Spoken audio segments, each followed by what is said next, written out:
저추미애가 주장하는 지대개혁의 요체는 막대한 부동산 불로소득에 대한 과세의 정상화, 합리적인 공정과세입니다.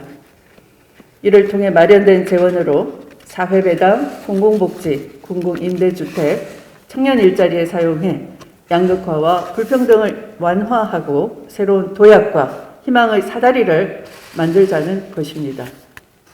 장차 세수가 늘어나면 요람에서 대학까지 국민의 품격을 국가가 높이는 국민 품격 프로젝트를 추진하겠습니다. 청년 신혼부부를 위한 공공주택과 무상조리원, 무상타가소, 무상어린이집, 무상유치원, 무상고등교육 등을 대거 공급하여 출산 때부터 대학 졸업 때까지 국가가 책임지는 것입니다. 양극화와 불평등은 물론 저출생과 초고령화 사회에 대한 국가적 역량을 총집결해서 반드시 해결해 내겠습니다. 지대개혁을 위한 정책 방안을 구체적으로 말씀드리겠습니다. 첫째, 부동산 정책을 단순히 가격을 안정시키는 목적으로만 행해서는 안 됩니다. 이제 근본을 수술해야 합니다. 문제의 근본 원인인 불로소득 경제 시스템을 혁파하지 않고서는 주기적으로 발생하는 부동산가 폭등 문제를 해결할 수가 없습니다. 그래서 저는 무엇보다도 먼저 정책 철학을 분명히 하고자 합니다. 저의 부동산 정책 철학은 시장 친화적 토지 공개념입니다. 이는 시장 원리에 맞는 정책 수단으로 헌법상 토지 공개념을 구체적으로 구현하는 것입니다. 2018년 3월 문재인 대통령께서 발의했던 개헌안에는 현행 헌법보다 토지 공개념을 구체화하는 신설 조항이 있습니다. 제128조 제2항 국가는 토지의 공공성과 합리적 사용을 위하여 필요한 경우에만 법률로서 특별한 제한을 하거나 의무를 부과할 수 있다. 제가 대통령으로 취임하면 문재인 대통령의 뜻을 이어받아 토지 공개념을 구체화하는 개헌 작업에 착수하겠습니다. 둘째, 비싼 땅값, 주기적 투기 열풍, 부동산 소유의 불평등 같은 경제 현상은 근본적으로 부동산 불로소득 때문에 발생합니다. 부동산 불로소득을 하단 환수하는 데 가장 효과적인 정책은 부동산 보유세를 토지 중심으로 강화하는 것입니다. 2018년 현재 보유세액을 부동산 가액에 대비하는 실효세율은 0.16%에 불과했습니다. 미국에 비교하면 약 6분의 1 내지 7분의 1 수준에 불과합니다. 부동산 보유세를 강화해서 부동산 투기를 건절해야 한다는 것이 자명한 진실임에도 참여정부 이전 정부들은 조세 저하를 두려워해 감히 이 정책을 추진하려고 하지조차 않았습니다. 이 어려운 과제를 회피하지 않고 끝까지 추진했던 분은 바로 고 노무현 대통령이십니다. 노무현 대통령께서는 과표 현실화와 종합부동산세제 도입으로 부동산 보유세를 선진국 수준으로 강화하려고 했습니다. 참여정부 당시에 부동산 보유세 실효세율의 장기 목표는 0.61%였습니다. 이는 당시 실효세율 수준에 비하면 4 내지 5배에 해당하는 것이었습니다. 저는 부동산 불로소득을 건절하여 사람 사는 세상을 만들고자 했던 노무현 대통령의 큰 뜻을 이어받아 보유세 강화 정책을 완수하고자 합니다. 셋째, 지대개혁의 핵심 불로소득에 대한 합리적 공정과세를 이루어내겠습니다. 합리적 공정과세란 비정상적으로 낮은 세율을 정상화시키는 과세의 정상화인 것입니다. 이에 맞서 토지 기득권층은 당연히 조세 저항을 부추길 것입니다. 우리는 납세 대상이 상위 1%만에 해당하는 종부세 논란에서 이미 목도한 바 있습니다. 과세 정상화와 합리적 공정과세는 대다수 서민과 중산층의 삶을 보다 윤택하게 만들고 사회 공동체의 일원으로서 자긍심과 품격을 높이게 만들 것입니다. 그 방안은 다음과 같습니다. 일정 가액 이하의 실거주 주택이나 사업용 토지에 대한 보유세는 현재 수준으로 유지하겠습니다. 현재 정부가 추진하고 있는 공시가격 현실화 계획은 부동산 가격대별, 유형별, 지역별 불공평을 해소하는 차원에서 추진하고 90%로 잡혀있는 현실화 비율 목표는 하향 조정하겠습니다. 부동산 보유세 강화의 장기 목표를 제시하고 목표 도달을 위한 로드맵을 마련해서 국민적 공감대를 넓혀 나가겠습니다. 제가 제시하는 보유세 실효세율의 목표는 0.5%입니다. 미국처럼 1% 실효세율을 달성하면 이상적이긴 하겠지만 참여정부 당시 한나라당이 제시했던 0.5% 목표치로 제시하고자 합니다.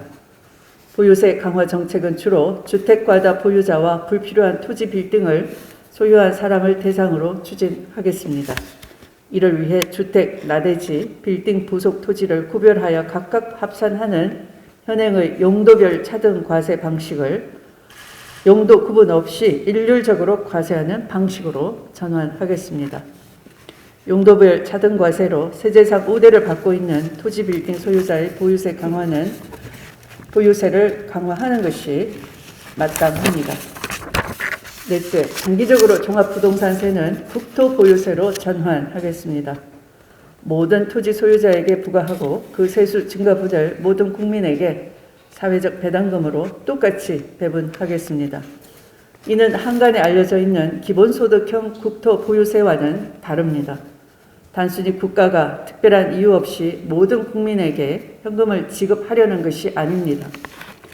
대한민국이 주권자로서 국토에 대해 평등한 권리를 가진 모든 국민에게 그 권리에 맞춰 배당금을 지급하자는 것입니다. 마치 주식회사가 주식수에 따라서 주주에게 배당금을 지급하는 것과 같다고 비교하시면 됩니다. 제도를 잘 설계해서 시행할 경우 전체 가구의 90% 이상이 순수해 가구가 된다는 추계 결과도 이미 나와 있습니다. 국토보유세를 징수해 지급하는 사회적 배당금은 제가 제안하는 더블 복지 국가에서 보편적 복지의 근간을 이루게 될 것입니다. 이 원리는 현재 기후위기에 대처하는 유력 대안인 탄소세에도 적용할 수가 있습니다. 환경에 대해서는 모든 국민이 똑같은 권리를 가집니다.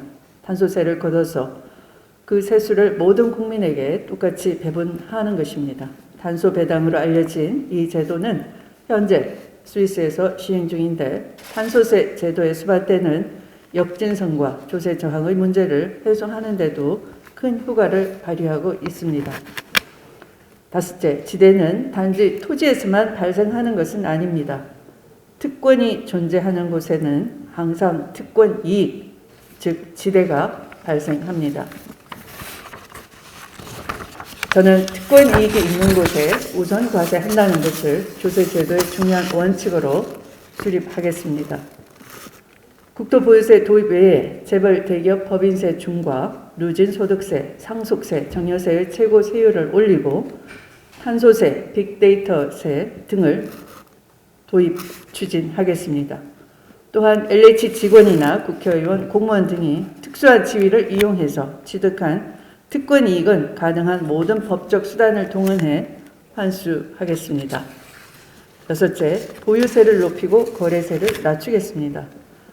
부동산 과세 강화 정책을 규제 지역의 다주택자만을 대상으로 추진하는 것도 전공법은 아닙니다. 주택 수를 기준으로 과세 방법을 달리하는 것은 경제적 왜곡을 초래할 뿐만 아니라 공평하지도 않아서 불필요한 반감을 유발합니다. 예를 들어 5억짜리 주택 3채를 가진 사람과 30억짜리 주택 1채를 가진 사람 중 다주택자라는 이유로 전자에게 중과세하는 것은 공평하지도 않고 똘똘한 한 채 형태의 새로운 투기를 조장하기도 합니다. 따라서 부동산 과세는 가능한 한 가액 기준으로 운용하겠습니다. 단 양도소득세는 부동산 불로소득을 환수하는 효과가 있으므로 최고 구간을 신설해서 예를 들면 과표 20억 원 이상 구간을 상정해 볼 수가 있을 것입니다. 이에 대해서 60%의 한계 세율을 적용하겠습니다. 이렇게 하면 다주택자들이 매물을 내놓지 않은 동결 휴가 문제를 자연스럽게 해결하면서 부동산 과다 보유자가 누리는 불로소득 상당 부분을 환수할 수가 있습니다.